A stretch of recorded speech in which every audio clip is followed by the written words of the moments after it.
Hey folks, Patrick Fabian here, AKA the late Howard Hamlin, attorney at law.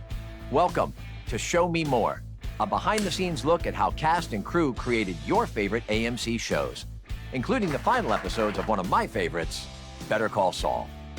If you missed any of these episodes, here's a spoiler alert and a tip. Now might be a good time to watch them. And if you have watched to the end, I hope you've had time to catch your breath and that you're ready to join me as we get into it.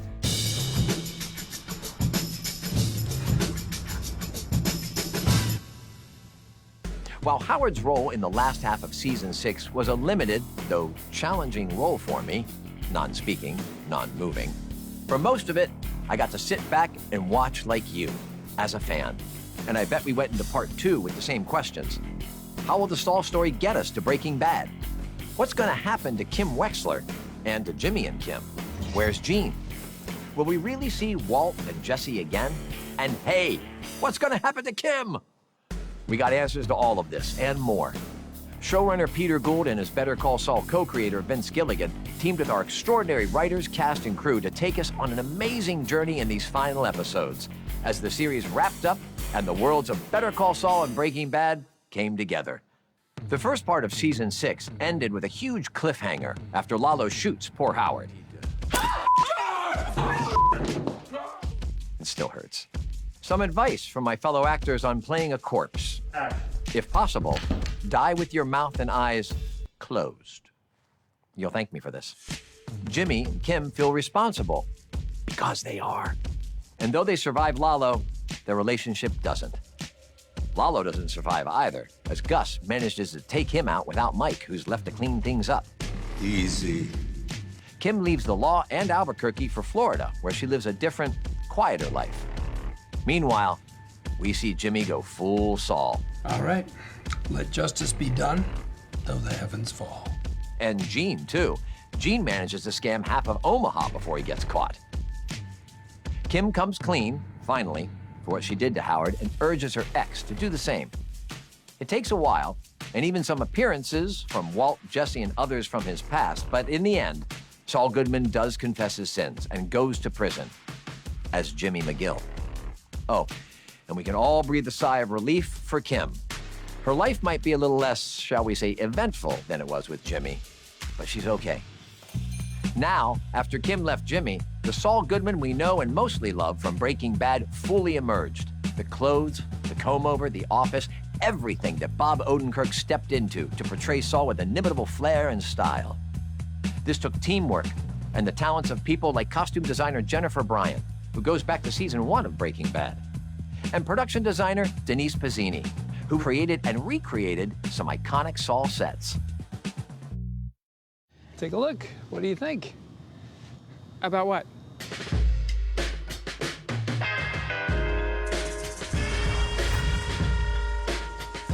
When Breaking Bad ended, one of the few sets that sat in a warehouse was Saul's office.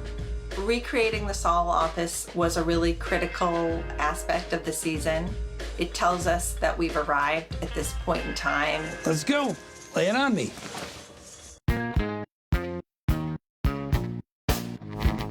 We're starting with a very iconic set that everybody is familiar with, and we're working backwards. So we're trying to find the history of how that evolved.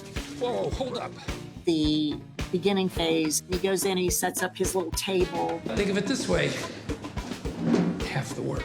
And then the Francesca phase. Hi! Come on in. Thanks. That's really what attracts her to work for him, is that she gets to design the office. I'm going for a vibe that's professional and refined, but still, you know, inviting. Our idea was Francesca is decorating this thing based on travel books and magazines. There is nothing accidental on our show, ever. The Francesca office has to have the same footprint as a Saul office. We had to feel that it could turn into this iconic set. What do you think? Pretty great, right?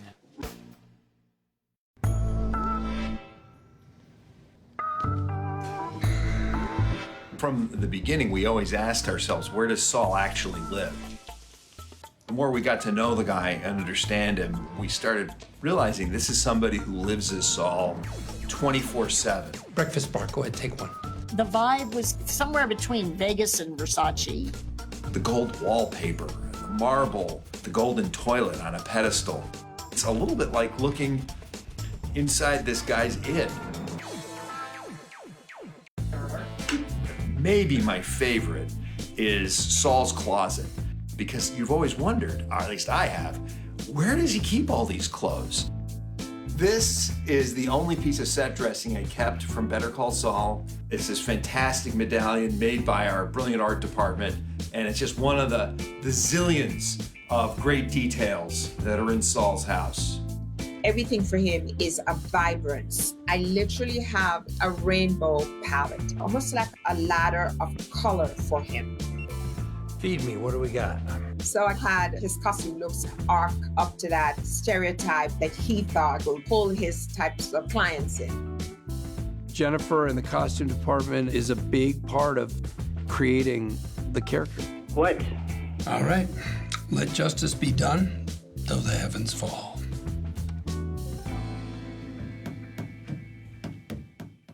Sometimes I'd sneak onto the Saul office set and wish I could have had a scene there.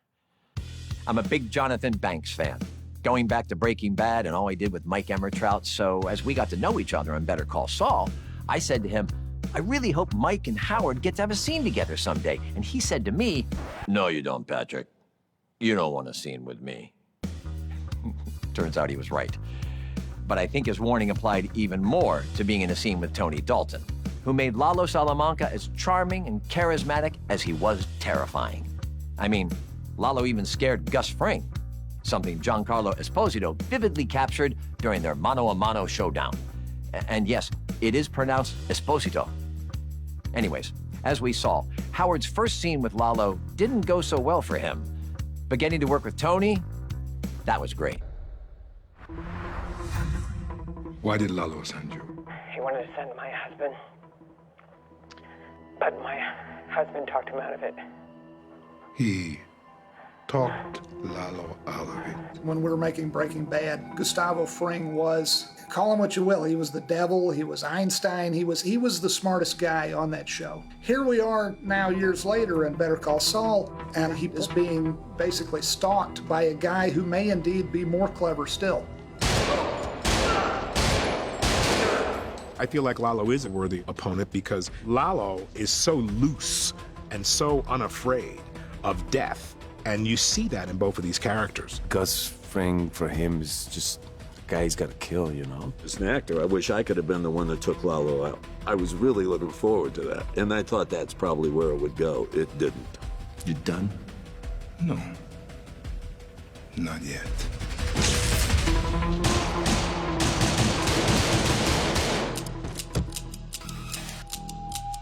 It was really important to me as a director to see real fear in his eyes there in the darkness after he's going click, click, click, and he runs out of bullets. Seeing that vulnerability in that moment, that was refreshing. I liked that. Lalo had to go. Both were not going to survive. We know Gus survives, but I think Lalo gave us a real run for our money. So to see it at a heightened level is a turning point for Gus, and it will propel us into seeing Gus's attitude and who he really has become in Breaking Bad. And action. I remember Vince keep saying, more blood, and I was like, Vince, you're a sick man. I'm actually the wooziest person you've ever met when it comes to blood. Here, however, he's shot in the throat. He's such a talker, and I like the idea of him losing the ability to use that honeyed voice of his, that charm. But the one thing I did not want him to lose was that killer smile.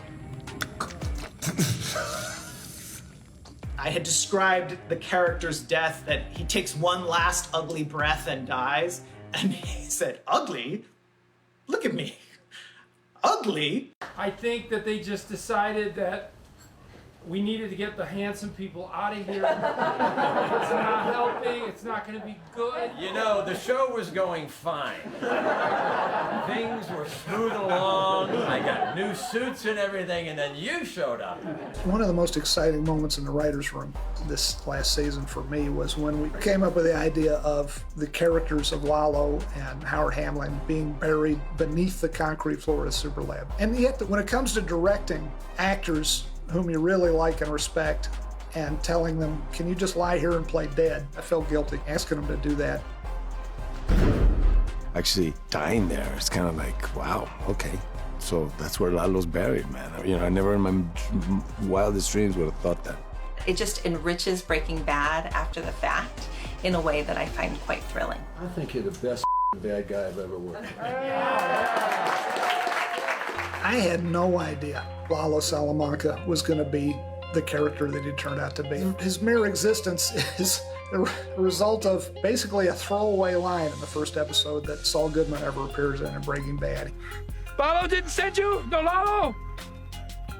Who? Oh, thank God. Oh, Lalo is amazing. Supremely evil. He's such a complex character because he has sort of this charisma and this charm, yet he's a ruthless killer, which makes it even scarier. And the main credit, I think, goes to Tony Dalton. This guy is electrifying. Tony is absolutely delightful to be around. He's so much fun. He has a confidence on screen and backstage. I love Tony Dalton. Wonderful actor to work with, always present, always in the moment, and always very clear about what his intention is, but loose enough to take any left or right turn that he would need to take. Clock sticky, Mrs. Goodman. His constant fine-tuning of that performance, he makes it look so easy, but he works his butt off. I can't wait to see anything else that Tony does. It's sad to see him go and sad that he won't be in the kind of final run of things, but it just delights me all the work that he did. I'm gonna miss everybody here. It was a great crew, and it's great to be able to be part of this whole universe and to have people really, you know, sort of embrace the character and like him, you know? I think that's wonderful. I feel super honored with that. Not every actor gets to know the guy who kills him off. When we rehearsed that scene, Tony made his entrance, and the first time he put the rubber gun up to my head, I looked at him and I said, Tony? And he said, sorry, man, it's what the script says I have to do. And then he flashed that smile. I was like, okay. But Tony and I became good friends. And I think it's oddly kind of nice that our characters got to spend eternity together. But perhaps nobody took Howard's death harder than Jimmy and Kim. And while I didn't exactly feel sorry for them, I was fascinated to see how it impacted them both as a couple and as individuals. Other people suffer because of us. I even found myself pulling for them toward the end. Crazy, right?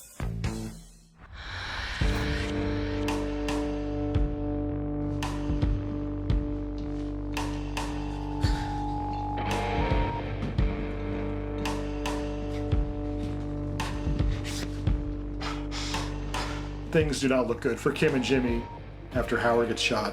You could say Howard is in the wrong place at the wrong time, but it feels biblical somehow. Having that happen at the halfway mark is this incredible engine that drove the second half, because you have these characters that can no longer avoid the damage that they are creating. Sure, they didn't pull the trigger, but there's a lot of blood on their hands. One day we'll wake up and at some point we'll suddenly realize that we haven't thought about it at all. I don't think you could live with what they manufactured in a willful way. Whatever their bullshit excuse about they're gonna, settle Sandpiper by doing this and therefore get money for a bunch of old people and get their own money. It just was a ruse they told themselves to justify having a plot against someone they resented for no good reason. Arguably, what happens to him is partially their responsibility. That's a heavy load to carry. You asked if you were bad for me. We are bad for each other. No, just tell me what I need to do to change, okay? Just tell me what it is and I'll do it. They want to be together, they love each other, and yet, for the good of the world and themselves, they don't really belong together. I think that's the central tragedy of the show. Ultimately, they don't trust that their relationship has strong enough roots to withstand honesty. I think they break up because you can't live with what you did and what you saw, and it's hard as hell to go on after a tragedy like that. That breakup was Kim realizing that she cannot stomach who she's become. I think it is the most heartbreaking moment in his life when he realizes that Kim is truly leaving, and hard cutting from that to full Saul. I think it says an awful lot, and I find it funny and sad and heartbreaking. We're gonna sing it live. Oh, great. Let me see. Then she goes away and she just tries to disappear. She just doesn't want to be noticed. And is kind of just a shell of a person who tries to reinvent herself, freeing herself of this albatross. Finally, she comes clean in terms of this character assassination of Howard Hamlin. Then she has this breakdown scene, which is my favorite scene in episode 12. Oh, God!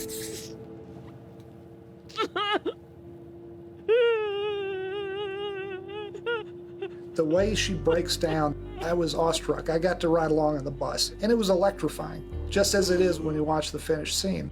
It's an incredible moment to see Kim Wexler, who has really been a pillar of strength through the whole show, and to see her truly break down is, it's quite a moment.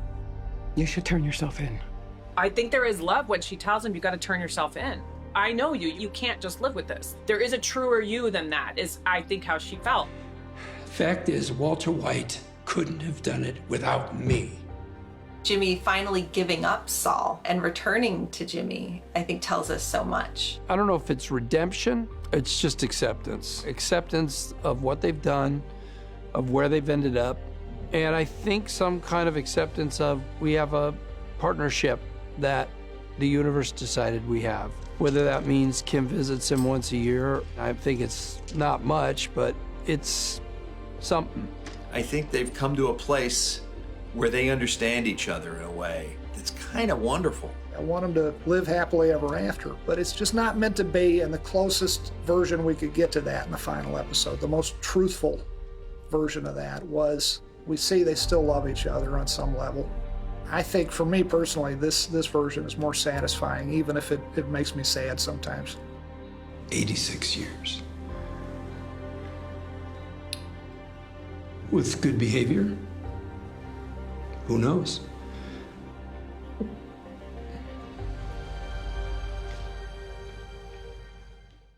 That last scene with Jimmy and Kim left us with a lot to think about. Are they healed? Redeemed? It's hard to say. Even Peter Gould's finale script doesn't give this away. But Jimmy and Kim's bond is undeniable. Whether or not that's a good thing. What is clear is that as actors, Bob Odenkirk and Ray Seahorn brought so much dimension and complexity to Jimmy and Kim, the central relationship of the show. Their scenes always lit up the screen. The end of Jimmy and Kim's relationship helps explain why Kim isn't in Breaking Bad. She was starting over in Florida, and that's where she remained while Gene was in Nebraska, where we saw a lot of him in the second half as he scammed Omaha and met his unlikely downfall in Marion, played by the legendary Carol Burnett. The production team worked hard with our writers and directors, such as Vince Gilligan and Peter Gould, to create these two new and different worlds, and shot them mostly without leaving Albuquerque. Watching these episodes, you'd never know.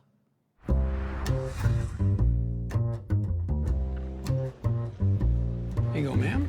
Coming into the second half of the final season, we had to create two different new worlds. One world we've delved into before, the world of Omaha, Nebraska, that Gene Takovic has been living in for a while now. It was all kind of limited, but now, this season, we're really living in Gene's world with Gene. The Omaha world exploded in this final season, and much due to our casting of Carol Burnett. When you're ready, Carol.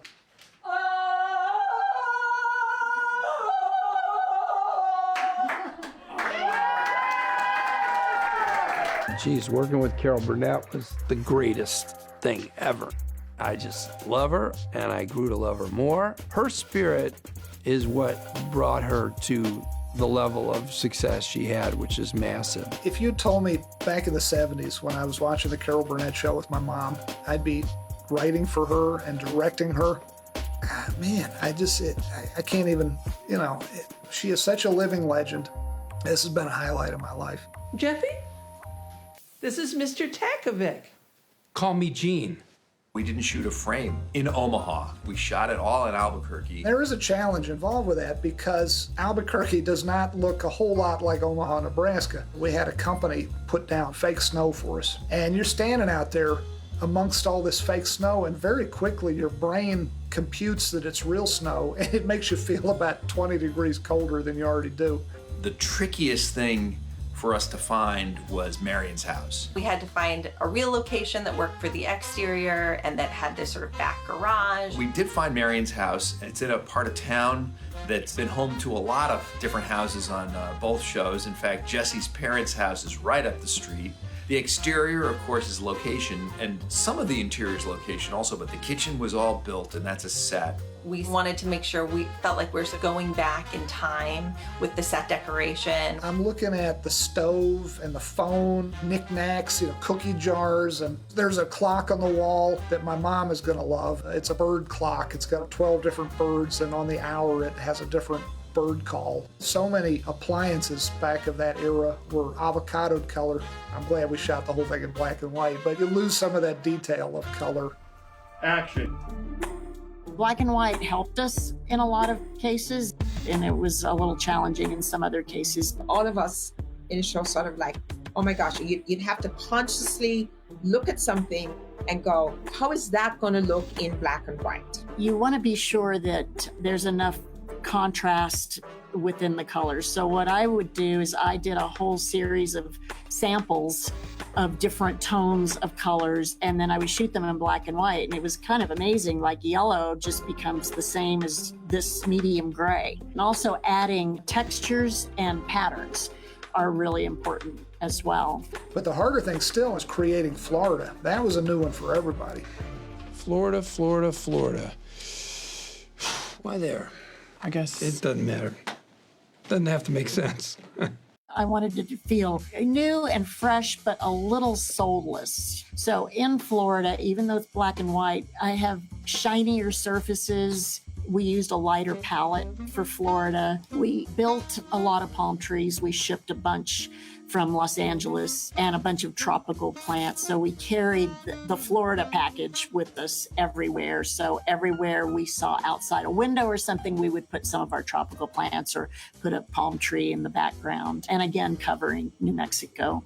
We were playing like sitting outside having lunch in the hot Florida sun with my coworkers, and it was freezing cold in a parking lot in Albuquerque. Florida was important to us. It was important to put her into a different environment. She's kind of experimenting with a different identity. In the writer's room, we started to refer to her as Stepford Kim. If you remember the movie The Stepford Wives, because there's something a little off about her. She's not quite right. It was really a tricky change of character to navigate. The wig and that sad, sad clothing. It was pretty easy to go like, oh, this is who you are. This is just deflate everything. That part of like being snapped into it when it was time to go was easier because of how hard the production department worked. I had to really not even look at that wardrobe that I had for her before and literally started from scratch in absence of color, subdued prints. But the other characters and her co-workers that she meets in Florida at this pipe supply company that she's working for, they are more Florida. So you can see that she's kind of like round peg in a square hole. You want to know that it's her, but you also want to know that she's not who she was. I felt the tragedy of this brilliant lawyer that's so capable and so interesting, enigmatic, and to just be this like shell person is just really heartbreaking. It's part of what I meant when I told people death is not the only tragedy.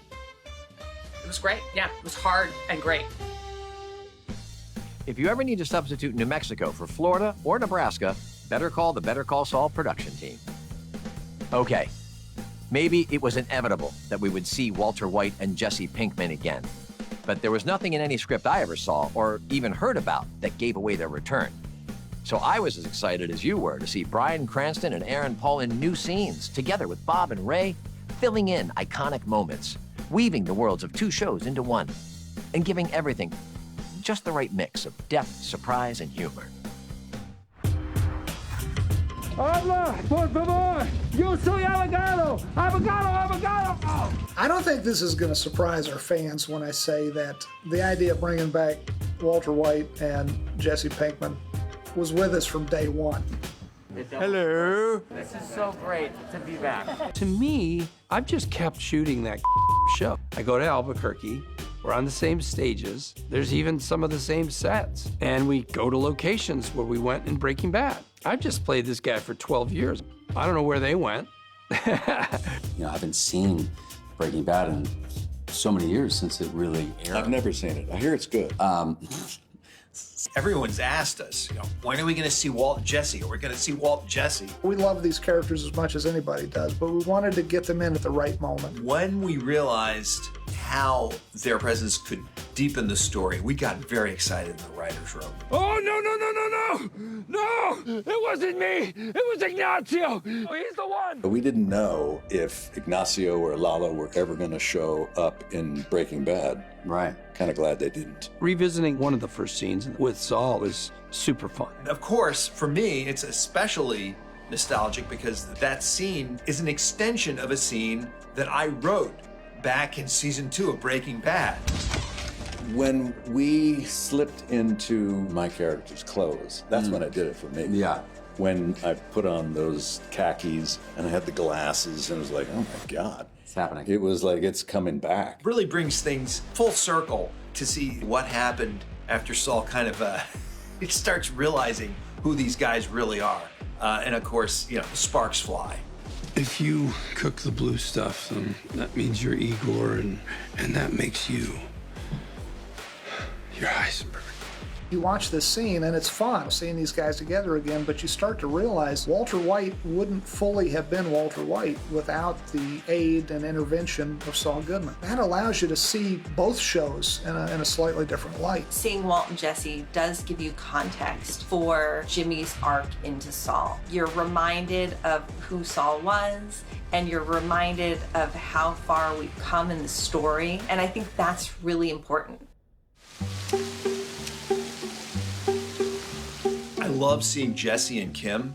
These are two characters with such big hearts, such big souls, and to have them encounter each other so briefly and they pass like ships in the night, it's beautiful. It was so much fun to feel like I got to be a part of that Breaking Bad world and to get to do a scene with Aaron Paul, who I just adore and he's lovely. It was such a joy. When we first meet Jesse Pinkman, way back, the better part of 2 decades ago in real life, he's into the older sexy ladies, so it was really fun seeing Jesse check out Kim Wexler. I enjoyed that a lot. This guy, any good? When I knew him, he was. The juxtaposition of those two people's energy in that moment, and one that's about to have a life with Saul and one that had a life with Jimmy, was just so cool and such a great thing to do, to butt those two people up against each other in that particular moment in their lives. On a personal level, it was great having those guys back, but I think the thing we're most proud of is that their appearance on the show, on 3 episodes of the show, in fact, actually moved forward our understanding of who Saul is. No. What? Speak up. That particular scene, it's like a play. The two guys stuck in this underground chamber beneath a disappearer's vacuum cleaner store, and just what a pressure cooker that is for both of them. And what a terrible roommate Walter White was. So you were always like this? Jimmy is a bit of a product of his brother. Chuck's lack of love and respect helped create the Jimmy McGill that eventually needed to become Saul Goodman.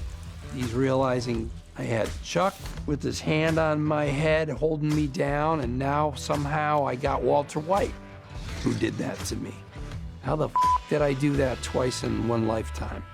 But it's that thing of people sort of recreate the good and the bad from their life. Bob, thank you so much for having us on your beautiful show. It's a great honor, right? To have these guys here. I mean, we're here because of Breaking Bad. Big thanks to Bryan Cranston and Aaron Paul.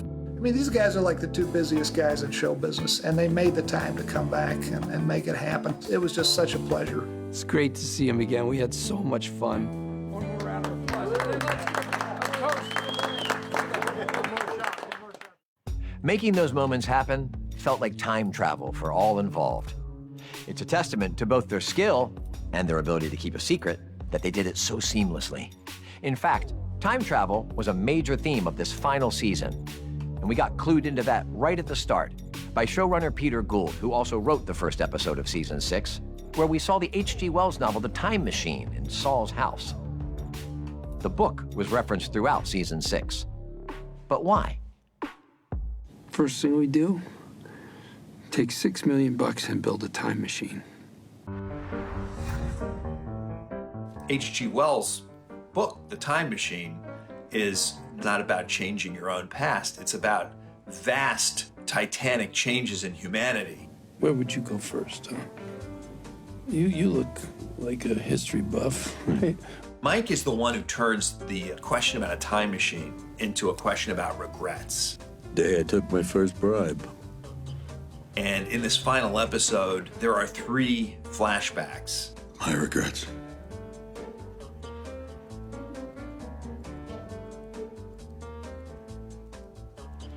The Chuck conversation doesn't seem to be about regrets on its surface. If you don't like where you're heading, there's no shame in going back and changing your path.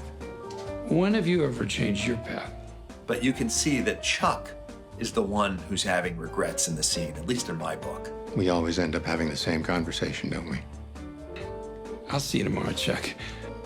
It's a little bit of a circle, but it's ultimately about, I think, taking responsibility and how painful it is to be truthful with yourself. I have regrets. This character was fascinating for us, and he grew more fascinating as the seasons progressed, and there's just something sad about him. And then, to me, there's a lot of wistfulness and regret. That's what the show is for me, with some occasional moments of humor and terror thrown in for good measure. Saul Goodman, speedy justice for you. While many of our questions were answered as the series wrapped up, that doesn't mean everything turned out the way we thought it would, or that we weren't left with some big what-ifs.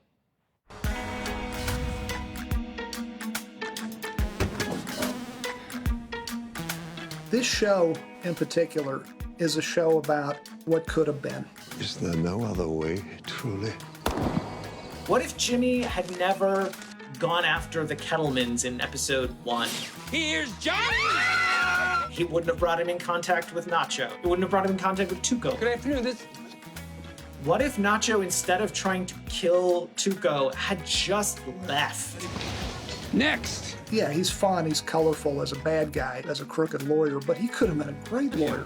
And then he and Kim together, and she's doing the same thing. These two underdogs together, making the world a better place to live in. I knew you had it in you. Great. But that show would have been more triumphant. It would have been happier. I don't know that it would have been as interesting.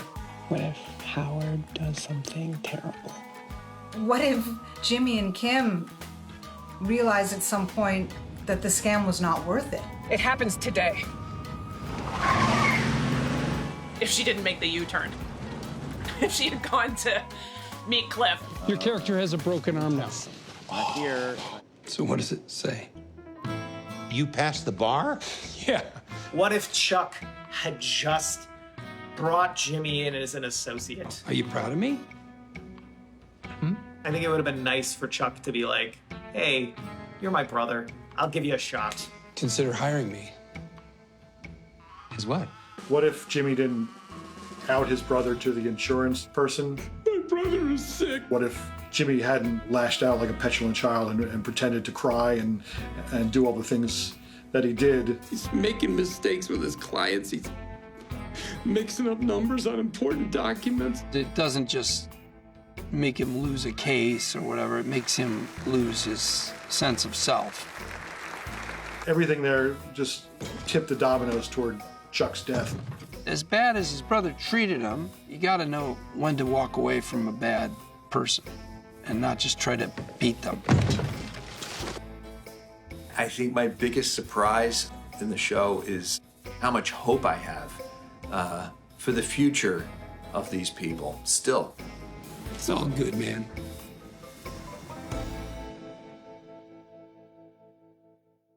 What if Jimmy and Kim had just left Howard alone? Can't quite shake that one for some reason. It's hard enough saying goodbye to a character, believe me.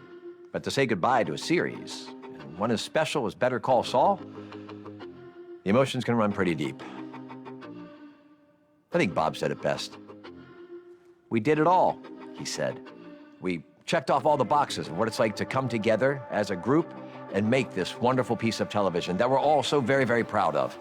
This moment in time, it'll never happen again. Lawyers, we're like health insurance. You hope you never need it, but man, oh man, not having it? No. Ow, what the hell, man?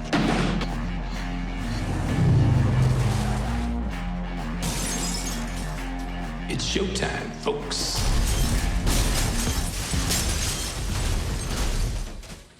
It's all good, man. When Vince suggested he might write a show about Saul, and Peter as well, I always said, if you think there's a show there, feel free, I'll do it. I didn't realize Saul Goodman was going to turn out to be as interesting as he is. You son of a bitch! And that is the result of a lot of things. First and foremost, Peter Gould, Melissa Bernstein, and working with the writers that we hired, all of them fantastic. Today I'm actually directing the series finale, and that's why we're here. As we're wrapping up Better Call Saul, I'm kind of exactly where I was when we were doing Breaking Bad, which was this weird sense of denial that it's not over yet, it's not over yet. I'm devastated. I can't believe it's over. It's been a huge part of my life. It still doesn't feel like we're done. I mean, part of me feels like I'm going back in 3 months to shoot more. It's really sad to say goodbye to these characters. There have definitely been tears on set and sad last moments. It does feel like the end of an era. We had chemistry there from the beginning, thank goodness, and have become very close friends. The other part of letting go of this is the family. What an incredible group of talented people came together to make the show. And it will be my mission to continue to work with them and make new things and have this as our shared history. It's wildly exciting to be a part of it and just be back with a lot of people that I love and adore. And we did a show together that honestly changed my life. Best role of my career with some of the greatest performers that one could ever hope to be in a scene with. What kind of lawyer are you gonna be? There's no point in me doing this if I can't be myself. It changed my life. Being an actor, learning about acting in a way I never thought about or tried to, has been a journey and a challenge, but in the best way of like doing something hard and finding some degree of confidence in it. It's been unbelievable. It is such a strange thing to feel this moment and think about this space right here where I first walked in as such a stranger to this show and pretty much waiting for them to kick me out and tell me to go home. Thank you for being with us in this storytelling journey for 15 years with Breaking Bad and Better Call Saul. Thank you for investing in the story. You guys are brilliant. I'm grateful and humbled by all the energy and love that you've sent our way. I feel so proud to have been doing these two shows for the past 15 years. Is it successful? Very. It's been a hell of a ride. Ladies and gentlemen, that's a wrap!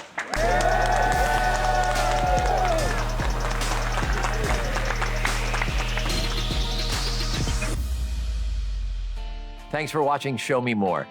And thanks for watching Better Call Saul. Remember, you can catch episodes of Better Call Saul on the AMC site and apps and on demand. Until we meet again, I'm Patrick Fabian.